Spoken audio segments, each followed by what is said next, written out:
जनपद ललितपुर की सदर कोतवाली क्षेत्र अंतर्गत नई बस्ती निवासी पार्षद मनमोहन चौबे ने जिलाधिकारी महोदय को शिकायती पत्र देकर बताया है कि विगत कुछ दिनों से नगर पालिका अध्यक्ष का स्वास्थ्य ठीक न होने के कारण वह नगर पालिका आने में असमर्थ हैं, जिस कारण नगर के विकास के कार्य नहीं हो पा रहे हैं। तो वहीं पार्षद ने आरोप लगाया है कि नगर पालिका अध्यक्ष के फर्जी हस्ताक्षर कर नगर पालिका से बराबर भुगतान हो रहा है, जिनकी उचित जांच की जाए व नगर पालिका में सीसीटीवी कैमरे लगवाए जाएं।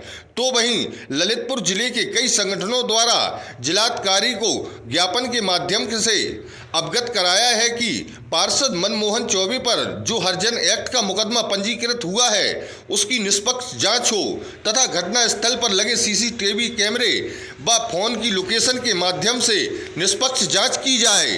रिपोर्टर अभिषेक वाजपेयी के साथ अमित रजक की रिपोर्ट। जी, मैं मनमोहन चौबे एडवोकेट पार्षद वार्ड नंबर 15 गांधीनगर से हूँ। आज जो शहर में हर जगह चर्चा का विषय है कि जो नगर पालिका अध्यक्ष हैं सरला जैन जी, उनकी तबीयत बहुत ज़्यादा खराब है और उनके नाम पे जो शहर में जो विकास के कार्य लाखों करोड़ों के रुपए की चल रहे हैं, जो वहाँ पे चेक पे जो दस्तखत हो रहे हैं, उस संबंध में जो शहर में चर्चा हो रही है, उस संबंध में आप क्या कहना चाहेंगे? जी, ये जो शहर में चर्चाओं का विषय बना हुआ है कि हमारी सम्माननीय अध्यक्षा महोदय अस्वस्थ हैं और उनके चेकों पर फर्जी दस्तखत हो रहे हैं। ये मेरे संज्ञान में भी मामला आया है। इस संदर्भ में हमने जिलाधिकारी महोदय से मिलकर अभी 4 तारीख को उन्हें अवगत कराया है ज्ञापन के मार्फत से कि हमारी सम्माननीय अध्यक्षा महोदय को निर्देशित किया जाए कि वो नगर पालिका चैम्बर में बैठकर जन समस्याओं का निस्तारण करने के लिए आए और जो चेकों पे जो फर्जी दस्तखत हो रहे हैं वो भी संज्ञान में मामला आया है। तो जिलाधिकारी महोदय से मैंने निवेदन किया है कि अगर यदि इस प्रकरण में सच्चाई है तो उसको अध्यक्षा महोदय को बुलाकर निर्देशित करके उनके चेकों की सच्चाई उजागर की जाए कि यदि ये फर्जी है तो जो लोग भी इस प्रकरण में शामिल उनके खिलाफ वैधानिक कार्रवाई की जाए। आपके ऊपर 2 बार हरिजन एक्ट के आरोप लगे हैं, उस संबंध में आप क्या कहना चाहेंगे? जी, मुझ पर 2 बार हरिजन एक्ट के आरोप लग चुके हैं और इस बार तो शायद मुकदमा भी दर्ज हो चुका है हम पे।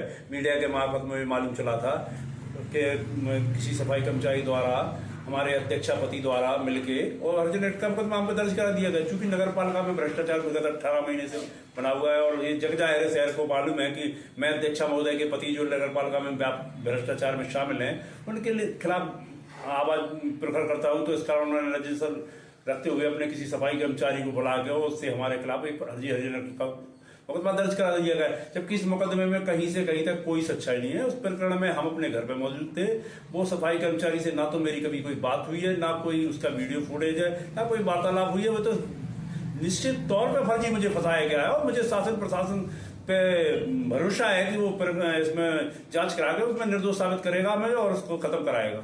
इससे भी आप पे एक बार हरिजन एक्ट का मुकदमा लगा था, तो जिसमें आपने हमें जानकारी में आया था कि आपने मैं साक्ष्य के साथ सबूत भी दिए थे कि आपने उन्हें पैसे रिटर्न, मतलब आपने उन्हें पैसे दिए हैं, कितना रिटर्न हुआ है, तो उस संबंध में आप क्या कहना चाहेंगे? जी, प्रकरण उसी से जुड़ा हुआ प्रकरण है। चूंकि जिसने मेरे ऊपर हरिजन एक्ट मुकदमा लिखाया है तो उसके एक साथी इनके रिश्तेदार जो भी है वो मंजीत वाल्मीकि करोशिया, उससे हमारे पैसे का निजी लेन देन है और मैंने उससे पैसे मांगे। उसके खिलाफ वो हमारे खिलाफ हरिजन एक्ट का मुकदमा लिखाने के लिए कलेक्टर के यहाँ भी गया था, ज्ञापन दिया था उसने, जिलाधिकारी महोदय को दिया, एसपी को दिया।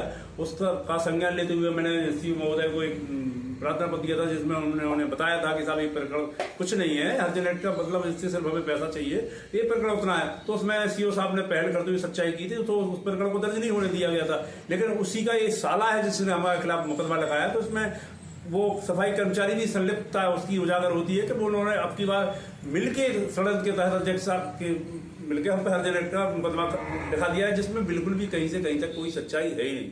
तो कहीं ना कहीं यह बात पैसों के लेन देन पे आ रही है, जीजा और साली की। जी, ये पैसे का लेन देन ही है, जो कि मुझे जिसने रामेश्वर वाल्मीकि ने हम पे मुकदमा लिखाया उसके जीजा जो हैं मंजीत करोशिया, उनसे हमारे पैसे का लेन देन है और मैंने उससे पैसे मांगे तो पहले तो वो उन्होंने हम पे हरिजन एक्ट लिखाने की कोशिश की। जब वो सफल नहीं हुए तो अपने साले के मार्फत और अध्यक्ष महोदय के पति द्वारा मिलकर जैसा भी हो रजिस्टर पे मुकदमा लिखा दिया गया है।